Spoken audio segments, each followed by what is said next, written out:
Bonjour belle communauté, 1 million de rêves.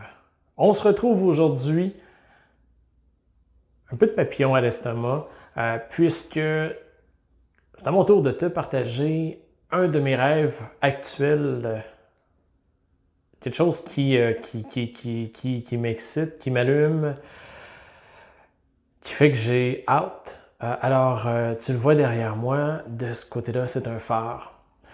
En 2016, alors que j'étais en période de grand questionnement dans ma vie et que je cherchais un endroit pour aller me replier un peu sur moi-même, me questionner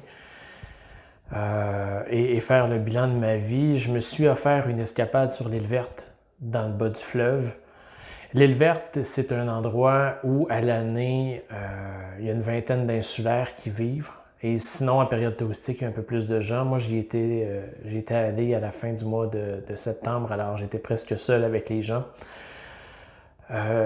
Période de connexion incroyable, 3 jours pendant lesquels je me suis retrouvé, mais c'est surtout à la fin, juste avant de quitter l'île verte, avant de reprendre le traversier, que je suis allé voir le phare. En fait, que je suis allé le revoir une dernière fois.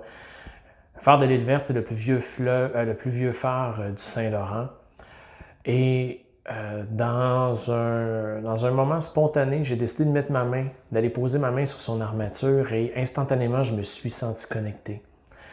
Connecté aux marées, connecté à l'air salin, connecté à l'histoire, connecté à beaucoup plus grand que ce que j'avais connu jusqu'à ce moment-là. C'est la raison pour laquelle, d'ailleurs, j'ai décidé de fonder ma maison d'édition et d'organisation d'événements qui s'appelle Le Gardien de Phare. C'est la raison pour laquelle j'ai décidé de m'octroyer, d'actualiser le terme de Gardien de Phare et d'en faire ma signature sur ma carte d'affaires. Et c'est aussi pour rendre hommage au Gardien de Phare que j'ai écrit La Petite Étoile et le phare endormi. Alors, les phares, pour moi, c'est devenu un ancrage hyper significatif.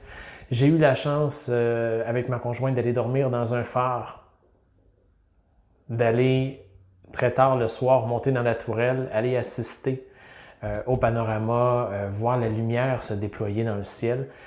Et c'est à ce moment-là que j'ai décidé c'est à ce moment-là que je t'annonce mon rêve, en fait, que je voulais me produire dans la francophonie mondiale. Alors, faire le tour au Québec, mais en Europe francophone aussi pour l'instant. Faire une tournée des phares de la francophonie pour aller y offrir des ateliers et des conférences sur le sujet qui, moi, m'emballe, entre autres. Illuminer son étoile afin de sortir de l'ombre et briller, travailler sur l'histoire que les gens vont vouloir raconter le moment venu. Je devais me produire à l'Action de grâce cette année à l'île verte. J'avais réservé la maison du gardien de phare et de son assistant.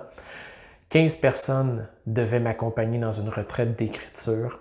Bon, le contexte fait que l'événement a été annulé et remis à l'an prochain. J'ai déjà des réservations pour des gens l'an prochain. J'ose espérer que ce sera à l'Action de grâce comme cette année. Mais au-delà de cette première étape, le rêve que je te partage, que je tenais à te partager et mettre dans l'univers, c'est celui-là. J'ai une passion pour les phares, j'ai une passion pour les gardiens de phare, ceux qui, beau temps comme mauvais temps, dans les tempêtes, les bourrasques, les grands vents, les marées, devaient toujours veiller au grain à ce que la lumière reste bien allumée et soit présente afin d'aider les gens à se rendre à bon port. Alors, organiser une conférence dans les phares de la francophonie et qui sait, peut-être même interviewer des anciens gardiens de phare. Alors, si vous en connaissez, si tu en connais, si dans ta famille, je passe le mot, c'est spontané comme demande, mais je le fais. Alors, si vous connaissez des gens qui ont déjà agi comme gardiens de phare, ou qui étaient fils de gardiens de phare, femmes de gardiens de phare, filles de gardiens de phare, honnêtement, ma première étape cette année, ce serait de les rencontrer et ce serait une fichue belle préparation pour cette tournée que je veux par la suite réaliser. Alors, je te remercie à l'avance de ton écoute et des références à venir parce que je le sais qu'il y a au moins une personne qui va m'être référée. Alors, je t'aime, je t'embrasse, je te souhaite une excellente journée et je te dis à demain.